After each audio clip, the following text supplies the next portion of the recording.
A good day to you all. If you would please put your palms together for a meditation reading. One day, you will be just a memory for some people. Do your best to be a good one. Words of the Buddha. If you would please, join me in Gasho.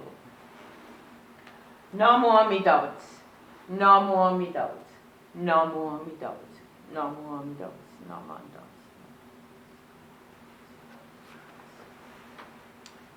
Personal history of a person can sometimes give us a better understanding of who this person is. We look in their background or get to know their background, their upbringing, and we can begin to see this person as a real person and not their opinions or their anger. And an example of this is when I owned a home in Denver. My next door neighbor was a very bitter woman. She hated the neighborhood. She hated society. And so it put everyone else on edge. But it was one day when I just said, you know what? It's time to talk to her. So I took food over to her. Oh, she was one happy camper. And she started talking. She told me about how the neighborhood was a Slavic neighborhood at one time, all Slavic neighborhood. And most of the people worked in the slaughterhouses. And they were butchers and they were, skinners, and they just worked, they all worked in meat packing houses. And how she married to a man who raised horses. And he was a pretty successful man. And he would race these horses. Yet the winnings never came home, never made it to the door because he was also a gambler. So she had struggled, and she struggled. And then she saw the neighborhood change. It went, as the Slavic people became more affluent, they moved out of the neighborhood. and other nationalities moved in. And then she got me, the worst gardener in the world, and I happened to buy her sister's home. And the first thing she said to me was, my sister took care of this house. I expect the same thing out of you. This was a good neighborhood. What could I say? Okay, thank you. So, but getting to know what she was like, I could start seeing where this anger was coming from. So I did my best. I would shovel her sidewalks during the snowstorms, sometimes 2 or 3 times a day. And she never knew who did it. And she would come out, somebody cleaned off my sidewalk. I said, oh, that's nice. Because they must have cleaned off your sidewalk too. No, I cleaned off the sidewalk. Did you clean off my sidewalk? And I used to say yes to her. She goes, oh, never a thank you, never I appreciate it. The only thing she could ever say was, well, the other neighborhoods wouldn't do that. And so finally it got to the point where I had to tell her, a little niceness goes a long way. And she slammed the door in my face. But, I understood where this anger was coming from. She lived a hard life. She was alone. She didn't have many friends at all. And so once I got to know her personal background and her personally, my attitude changed towards her. Not out of pity, not out of sympathy, but okay, that's the way she is. So I learned what not to do around her. Knowing her background, knowing what she thought, knowing how she felt, I did things not to anger her.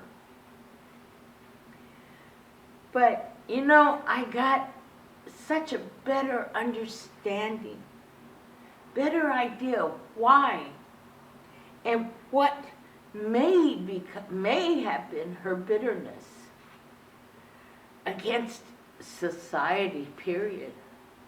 She felt like they were against her, when in actuality she was against society. But listening to her philosophy made me change my thoughts. And I could see where she was not accepting of changes. From changes of neighborhood, changes of her health, changes in her age. So there was a better understanding, I think, once we stop and listen to what others are saying. As they say, read between the lines. But in Jodo Shinshu, our founder, Shinran Shonin, never made any judgments, nor did he discriminate. He spread the Buddha Dharma to anyone who wanted to hear the teachings of the Buddha. And he was relentless. And it's supposed to be that way today, where we follow the example of Shinran Shonin. But due to, whoever knows, changes in our lives, we have a tendency to make judgments before we get to know another person. Maybe we don't like the way they wear their hair, or maybe it's their clothes they wear, or maybe it's the way they strut around. It doesn't. Who are we to judge until we know that person personally? Get to know that person. Then maybe we'll see why they are the way they are. But we don't try to change anyone.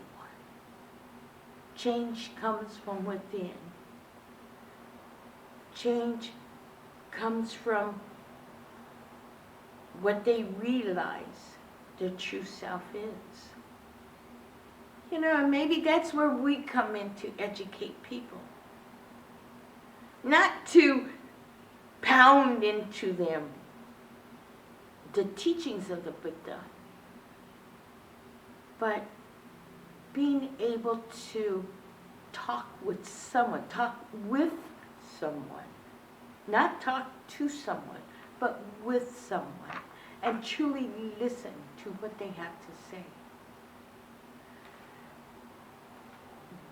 But do we ever stop to listen to what people are, why they are that way, and how they became that way?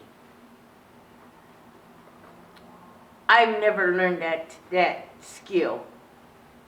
I've always kind of blurted out whatever I felt was there at the moment.